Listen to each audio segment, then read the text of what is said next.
Halo, apa kabar? Saatnya Anda menyimak berita Palembang. Bersama saya Ridho Yahya. Sejumlah berita menarik akan kami sajikan untuk Anda. Dan berikut 3 berita utama hari ini. Seorang lansia ditemukan tewas di lantai kamar hotel di Palembang.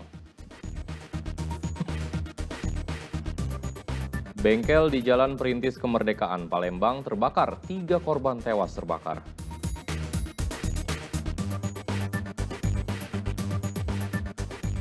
Seorang pelajar SD di Kabupaten Ogan Ilir tidak menyantap jatah makan siang gratis demi makan bersama keluarga.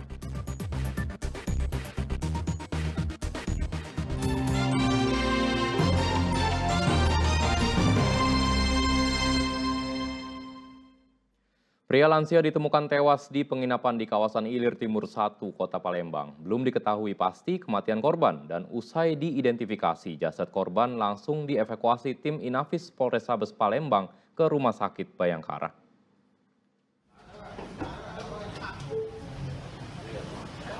Pria bernama Musadah, warga desa Makarti Jaya, Kabupaten Banyuasin, Sumatera Selatan, ditemukan tewas di salah satu kamar penginapan di Jalan Ali Gamtir, Kecamatan Ilir Timur 1, Kota Palembang pada Sabtu sore. Korban ditemukan terbaring di lantai kamar hotel. Sempat dipanggil oleh warga yang menemukan, namun tidak sadarkan diri dan dinyatakan meninggal. Diduga korban tewas akibat serangan jantung usai mengkonsumsi obat-obatan saat menginap. Itu dikunci, itu mana tahu. Cuman aku, waktu buka tuh ngawas lagi, nggak ada kartu lagi. Oh, Kamar itu be. pas dipanggil nggak kate sautan pak ya? Kartu lagi. Oh, dia tuh nginep dewean atau sama siapa pak? Ceritanya dewean. Dewean ya? Usai diidentifikasi, jasad Musadah dibawa oleh tim Inafis Polrestabes Palembang dan tengah diusut polisi dari Polsek Ilir Timur 1. Ardiansyah Putra melaporkan dari Palembang.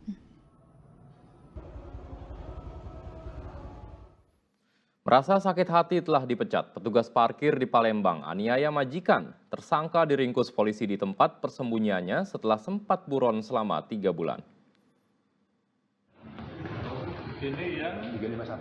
Menganiaya atasan karena dipecat.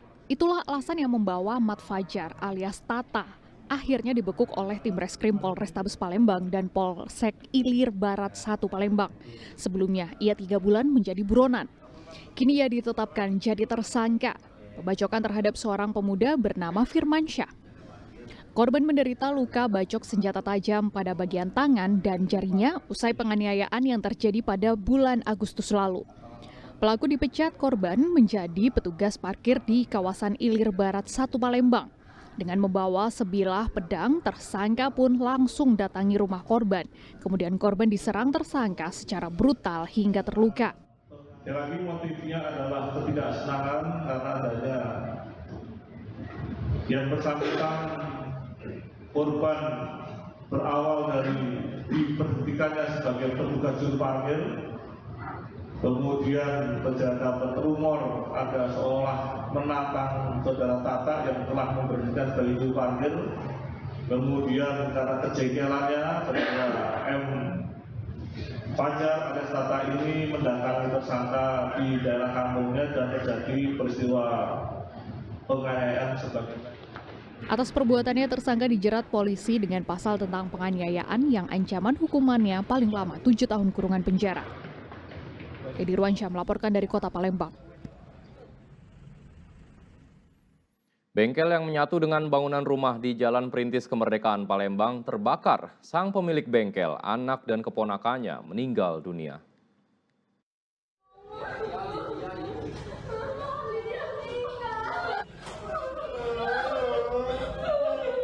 Instalasi kamar mayat Rumah Sakit Bayangkara Palembang dipenuhi tangis kesedihan dan suasana duka. Mereka adalah pihak keluarga korban kebakaran di sebuah bengkel yang menyatu dengan bangunan rumah 2 lantai di Jalan Perintis Kemerdekaan Kota Palembang. Ketiga korban bernama Siti Rohani, Mega Monika, dan Lydia. Ketiganya memiliki hubungan anak dan keponakan. Ibu korban, Lydia, bahkan beberapa jam sebelum kebakaran masih sempat berkomunikasi dengan korban. Sang anak memberi kabar tidak masuk kuliah dan akan mengikuti pelajaran melalui sambungan Zoom. Terhadap ketiga jasad korban, pihak keluarga menolak untuk dilakukan tindakan otopsi. Oleh karena itu, tim forensik hanya melakukan pemeriksaan dari luar. Berdasarkan pemeriksaan dari luar, ketiga korban mengalami luka bakar di sekujur tubuhnya hingga 100%. Namun penyebab kematian diduga disebabkan oleh terlalu banyaknya menghisap asap dari kebakaran saat ketiganya terjebak. Kami bersama tim dari FK Unsri dan FKG Unsri telah melakukan pemeriksaan luar terhadap 3 korban. Akibat terhirupnya udara atau inhalasi CO2. Setelah dikafani, jasad ketiganya langsung dibawa oleh pihak keluarga untuk disemayamkan. Selanjutnya, ketiga jenazah korban langsung dimakamkan di tempat pemakaman umum Kandang Kawat pada Kamis malam. Ardiansyah Putra melaporkan dari Palembang.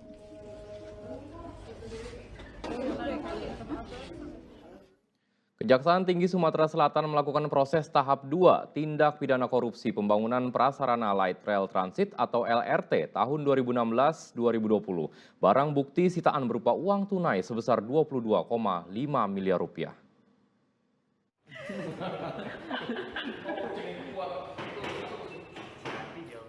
Kasus dugaan korupsi pembangunan prasarana Light Rail Transit atau LRT di Kota Palembang tahun 2016 hingga 2020 masih terus diusut. Kejati Sumatera Selatan menyerahkan barang bukti sitaan berupa uang tunai sebesar 22,5 miliar rupiah kepada pihak Pengadilan Negeri Palembang kelas 1A. 5 orang yang telah ditetapkan sebagai tersangka tidak dihadirkan karena 4 orang telah dilakukan penahanan di Rutan Pakco Palembang dan 1 orang ditahan di Kejagung atas perkara berbeda. Kelima tersangka adalah Direktur Utama PT Perencana Jaya Bambang Haryadi Wikanta, mantan Dirjen Perkeretaapian Kemenhub Prasetyo Budi Cahyono, dan 3 pejabat PT Waskita Karya lainnya. Telah menetapkan 5 tersangka. Salah satunya sudah dilakukan penahanan di Kejaksaan Agung dan sudah ditetapkan juga sebagai tersangka. Dalam perkara lain, yang saat ini proses terhadap tersangka yang dilakukan oleh Kejaksaan Agung, itu kita masih melakukan koordinasi dengan Kejaksaan Agung. Dan secara teknis kita akan menunggu perkembangannya, apakah tetap kita melakukan penyidikan di Palembang atau menunggu hasil penyidikan yang dilakukan oleh Kejaksaan Agung. Dugaan modus yang digunakan para tersangka dengan memarkup atau menggelembungkan nilai kontrak perencanaan pekerjaan proyek LRT tersebut. Selain itu, mereka juga diduga menerima gratifikasi sebesar 25,6 miliar rupiah. Atas perbuatan para tersangka ini, total kerugian yang ditanggung negara sebesar 1,3 triliun rupiah. Dedi Irwansyah melaporkan dari Kota Palembang.